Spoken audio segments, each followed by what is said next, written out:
Price Lord. கர்த்தருக்கு ஸ்தோத்திரம் உண்டாவதாக. ஆமென்.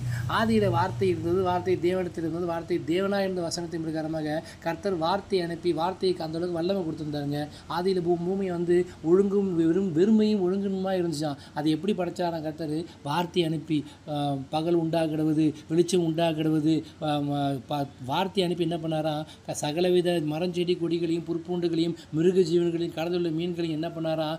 வார்த்தையை அனுப்பி அனுப்பி அனுப்பி உண்டாக்கிடவுன்னு சொல்லி அது நல்லதுன்னு சொல்லி கண்டாராம். அந்த வார்த்தை, அந்த வசனம் இன்னைக்கு உங்களுக்கு நேராக எனக்கு நேராக கடந்து வருகிறது. அந்த வார்த்தையை அனுப்பி சுகத்தை தராருங்க. எந்த விஷயத்துக்காக காத்திருக்கீங்க? எந்த விஷயத்தில் வாழ்க்கையில் எந்த பகுதி வெறுமையும் ஒழுங்கின்மையாக இருக்குது? கர்த்தர் உண்டாவதாக என்று சொல்கிறார். விருந்தாளுக்காக, திருமணத்துக்காக குடும்பத்தில் காத்திருக்கீங்களா? கர்த்தர் இன்றைக்கு ஒரு ஆசீர்வாதத்தை அனுப்பி மங்கள காரியம் இந்த வருஷத்தில் இந்த நாட்களில் கர்த்தர் உங்களுக்கு உண்டாவதாக என்று சொல்கிறார். கர்ப்பத்தங்கனியாக காத்திருக்கீங்களா? கர்த்தர் ஒரு கர்ப்பத்தின் வாசல் இன்னைக்கு திறக்கிறார். உண்டாவதாக, கர்ப்பம் உண்டாவதாக, எல்லா கடன் பிரச்சனையும் மாற்றி போட்டு ஒரு செழிப்பு உண்டாவதாக, எல்லா சமாதான குறைவான எல்லா கிரைகளையும் வெளியெடுத்து போட்டு கர்த்தர் குடும்பத்தில் சமாதானம் உண்டாவதாக, ஊழியத்தில் ஒரு பெருக்கம் உண்டாவதாக, ஒரு கர்த்தருடைய கண்களில் கிருபை உண்டாவதாகன்னு சொல்லி கர்த்தர் வார்த்தையை அனுப்பி அனுப்பி அனுப்பி கர்த்தர் நம்ம என்ன பண்ண போறாரு?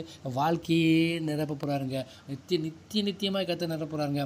அதிகாலை எழுந்து கர்த்தர் சம்பந்தம் கேட்போம். கர்த்தாவே, நீ உண்டாவதாக உண்டாக்கடவுன்னு சொல்லி எல்லாத்தையும் படைச்சிரு.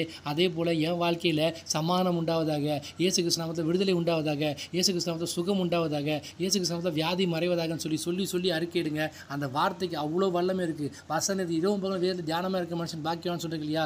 தியானமாக இருக்குதுன்னா வசனத்தை அறிக்கையிடுது. கர்த்தர் சொல்கிற வார்த்தையை சொல்லி இப்படி எழுதியிருக்குதுன்னு சொல்லி கர்த்தர்கிட்ட வந்து நம்ம கிருபை பெற்றுக்கொள்ளுங்க. இயேசு கிறிஸ்து உபவாசம் இருந்து வெளியே வரும்போது பிசாசான அவன் சோதிக்க முடியாத அநேக காரியங்களை கொண்டு போய் செஞ்சான். ஆனால் கர்த்தர் இயேசு கிறிஸ்து எப்படி ஜெயிச்சா தெரியுங்களா?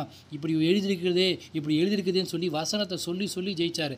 அந்த வசனத்தை சொல்லி இன்றைக்கி நீங்கள் நான் ஜெயிக்கணும். கர்த்தாவே, ஆதி இருந்த வசனத்தை அனுப்பி வார்த்தை அனுப்பி உண்டாக்கிடுவதுன்னு சொல்லி அனைத்தையும் படைத்தீரே. இன்றைக்கி என் வாழ்க்கையில் எல்லாவற்றையும் நீ நிரப்புங்க ஏசப்பா. நிறைவு உண்டாக்கிடுவது, சமாதானம் உண்டாக்கிடுவது, விடுதலை உண்டாக்கிடுவதுன்னு சொல்லி ஜெபிங்க. கர்த்தர் அப்படியே உங்கள் வாழ்க்கையில் சமாதானம், சந்தோஷம், ஐஸ்வர்யம், சுகம், ஆரோக்கியம் உண்டாவதாக என்று ஆசீர்வதிக்கிறார். ஆமென். God bless you.